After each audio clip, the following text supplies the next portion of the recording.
Thank you for tuning in to our Swansea Bay Full Stop podcast series, part of a big conversation and talking all things falls prevention.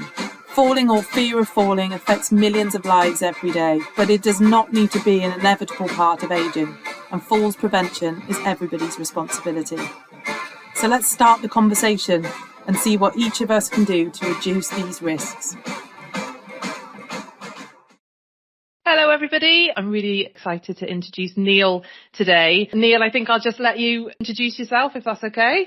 Yes, good afternoon, Larry. My name is Neil Williams. I work for Care and Repair, which is a Welsh Government independent living charity for older people in Wales. But I also chair the National Prudent Healthcare Falls Prevention Task Force in Wales. Fantastic. So lots of experience and we'll be able to pick your brains today. So I guess let's get started with just how big a problem is it that falls presents to us in Wales? So I've chaired the task force for many years now, and for us who are getting older, and we're all getting older, the Commissioner for Older People set the scene in 2016. Because in Wales, between 230,000 and 460,000 people, older people, fall every year. And, it's based on the fact that 30% of older people every year over the age of 65 will fall more than once. And also that increases over the age of 80 to 50%. So falls are the second leading cause of death by accident worldwide. That's not me saying it, it's the World Health Organization. Falls cost the NHS in the UK over £2.3 billion each year. And Public Health Wales have done some research just about older people that fall in their own home.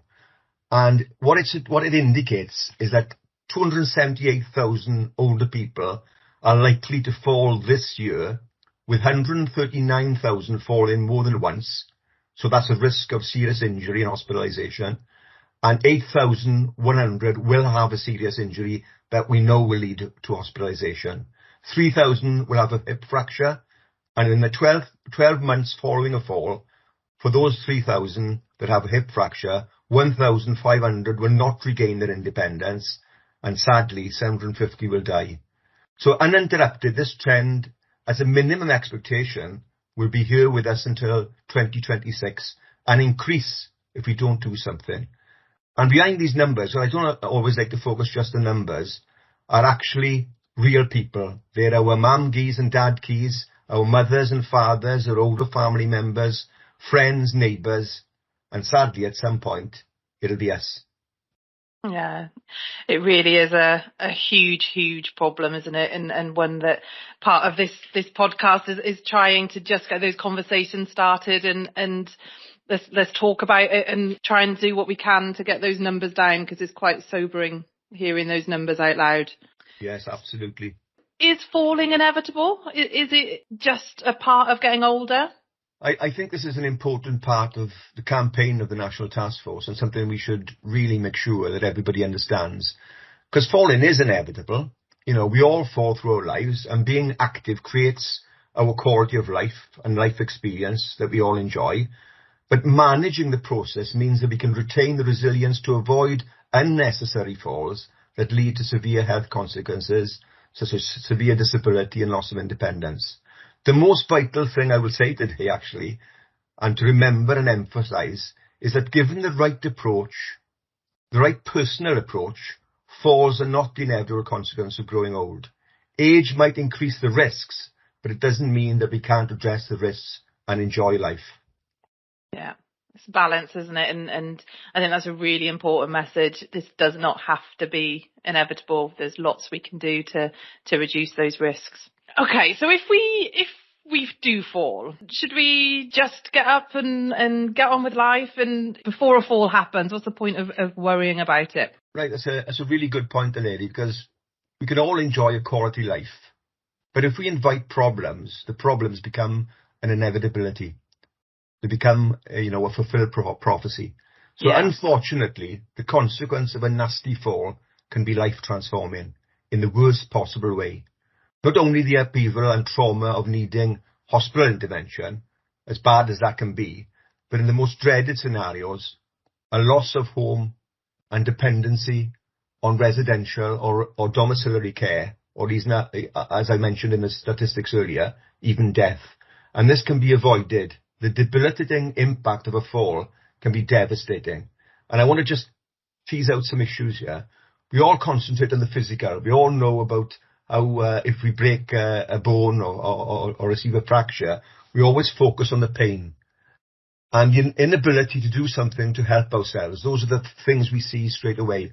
But often, I would say, bones mend and allow us to receive physical rehabilitation. Far more profoundly are the psychological and emotional consequences of fall, far more insidious, as they lead to the loss of confidence and profound anxiety that accompanies a serious fall, and sometimes that confidence never recovers.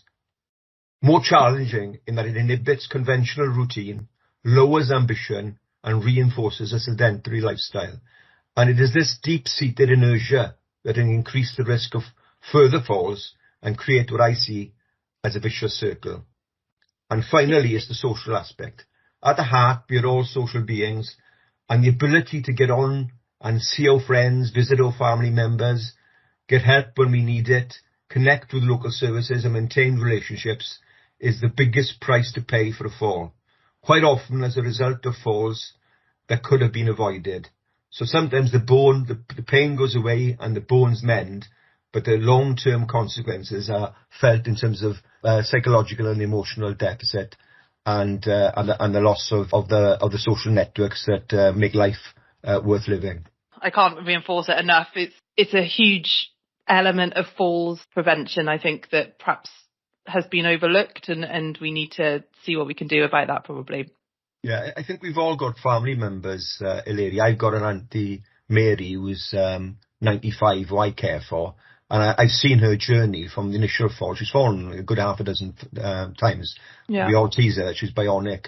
And, her mind is clear, even at 95. But she's now finally bedbound and lost her independence totally and reliant on domiciliary care.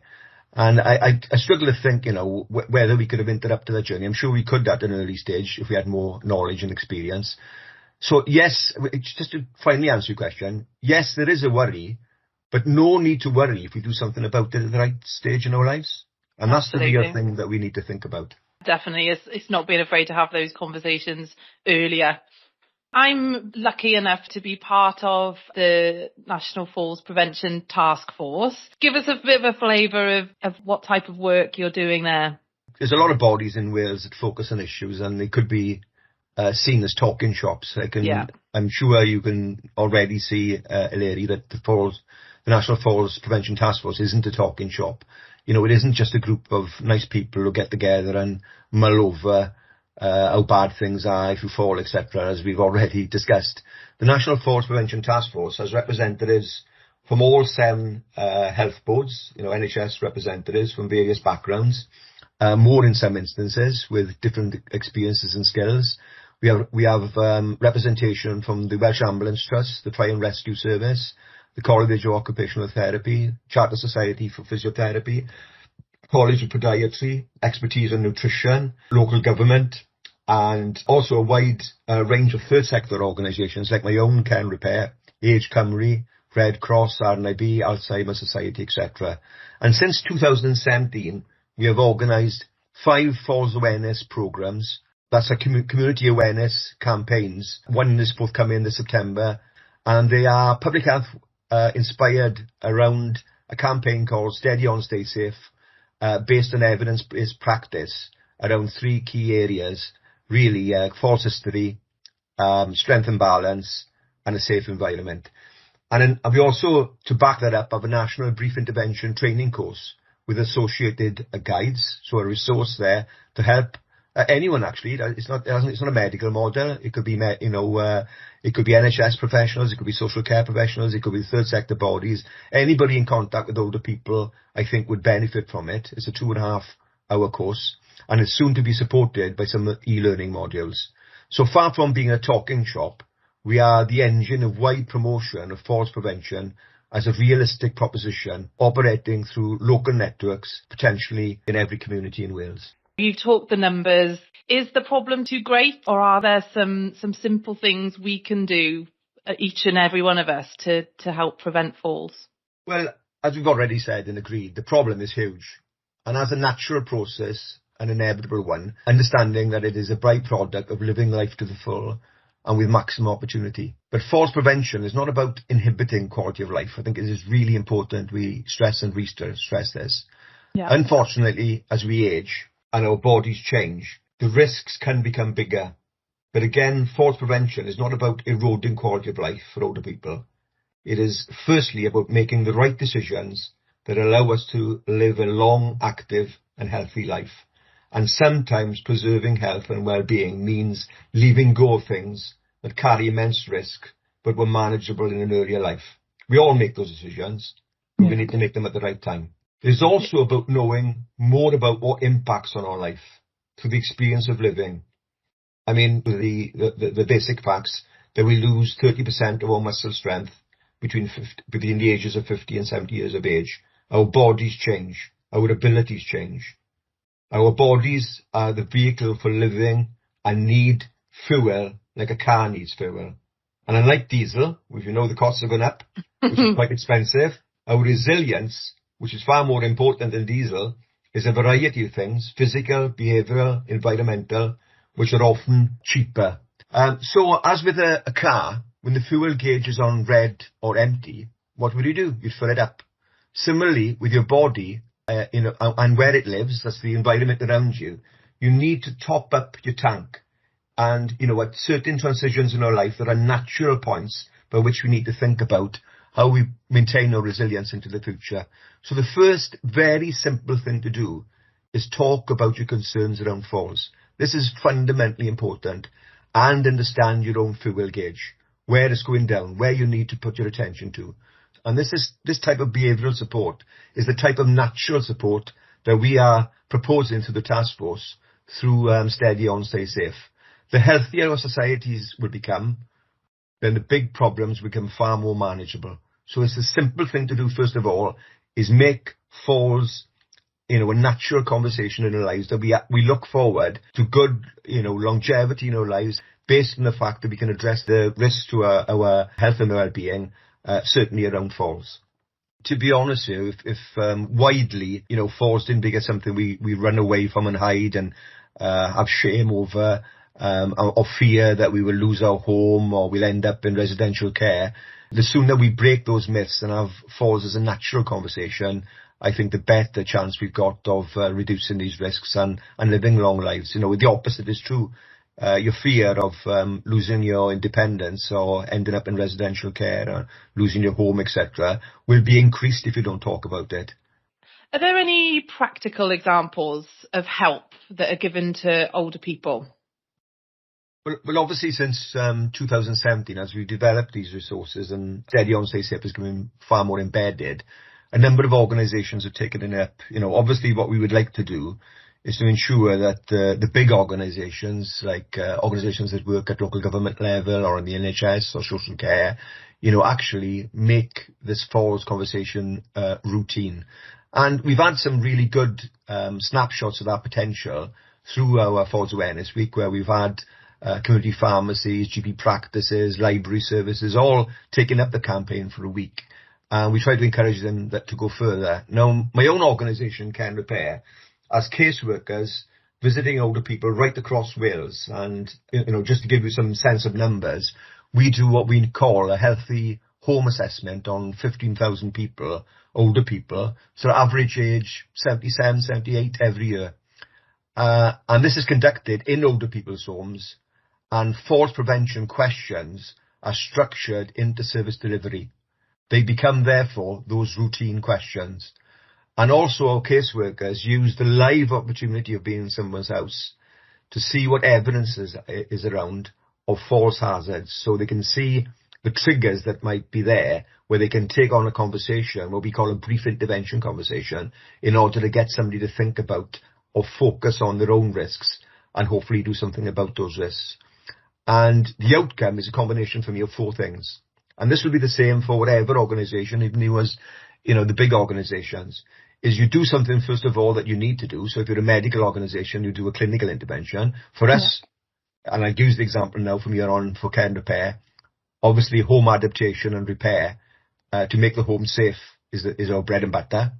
But we will also persuade the client to do something positive themselves. So, for example, if they got the common one is the rucked mat. People fall over as they drag their feet or whatever. We try to persuade them to get a new mat or not to have a mat at all, if it's possible. To provide advice and information about the wide-ranging risks that might exist for them to think about and ask questions around. And then we also refer into other community services, for example, age concern, the local pharmacy if they need a medication review, etc.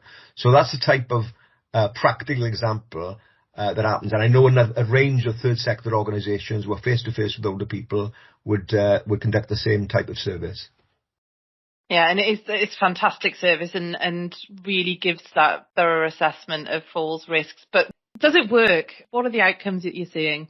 Because an organisation like the National Task Force is so rich in terms of its membership and, at root has some really big statutory organisations like local government and social care and the NHS in the middle, then evidence-based practice is a really important factor for us. We need to look at evidence-based practice.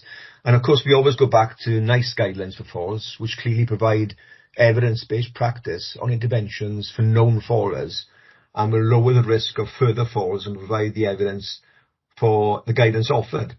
But it seems to me that if some of the basic approaches are applied at a citizen and community level, almost as a routine approach, as a preventative framework, then the incident rates of older people falling, those big numbers, that I mentioned earlier, should slowly reduce, all things being equal, of course. And there is evidence from international studies and from here in Wales that simple interventions actually do reduce falls. My own organisation did a 9-year study with Swansea University around the Sale Data Bank, where we exchanged data, anonymised data linkage. And the conclusions of the research were that home adaptations and advice decreased the likelihood of falls-related hospitalisation by 17%, and there was a 13% reduction in falls a year after the intervention for care and repair clients who had received our services. There was also a reduction in care home admissions for care and repair clients up to 5 years following an intervention from our services. Quite recently, Care and Repair England published a report that was commissioned by the Lancet around a study amongst the Maori community in New Zealand, where it evidenced a 31% reduction of combining home adaptations into community safety prevention activity and advice services, just like Steady On Stay Safe.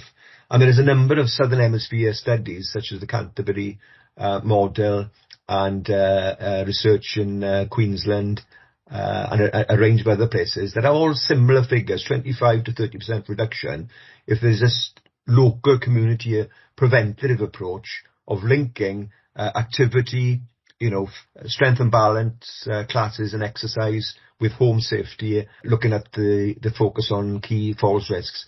Again, if you apply that to Wales, you could begin to see how, if we get this up and running and going properly, we could reach the same type of numbers of reduction in falls. And of course, then you've got the Charter Society of Physiotherapy that has estimated for a long time, looking at its own cost benefits, that it can probably prevent around 16,000 serious falls and a spend of £21 million just in Wales, based on a structured approach to strength and balance. So there's plenty of evidence for it, but if we could have traction to this type of approach, I think we could get the same type of outcome as I've been witnessed in other parts of the world.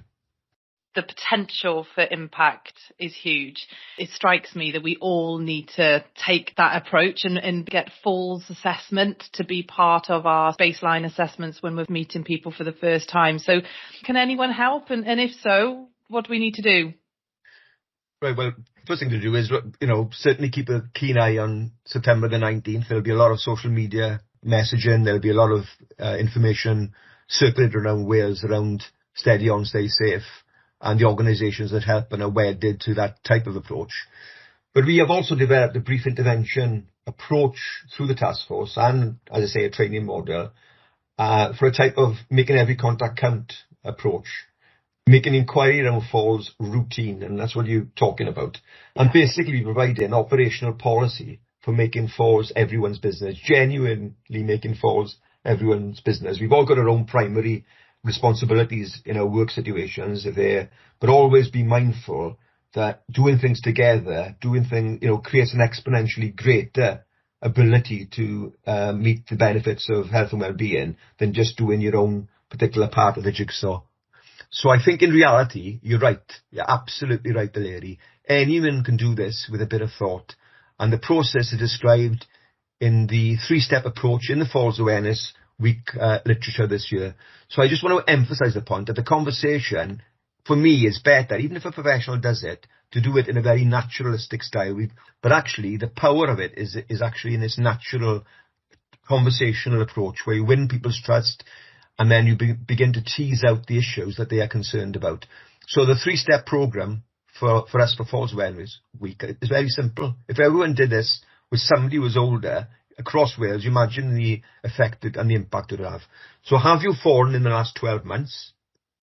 Do you know why you fell? And do you remember where? Because that gives a lot of information that it actually can tease out further issues around what the reason for the fall was. And do you want to do anything to stop it happening again? And this last question can then open up a lot of avenues in order to help people either taking their own personal responsibility or getting help for falls prevention. So the power of conversation is immense. And as far as this homemade version, the conversation can inure some real worry and concern about falling. And then it is simply about knowing what to do. So you need good quality information to back it up, or who can help. And that means knowing your local services. So again, that's what we're trying to develop for the task force, is that community response to falls at its very basic level. Not necessarily at an NHS level. It's too late when you think about it. If somebody's in hospital bed, it's too late. It's getting it when people have conversations. Where do you think older people go?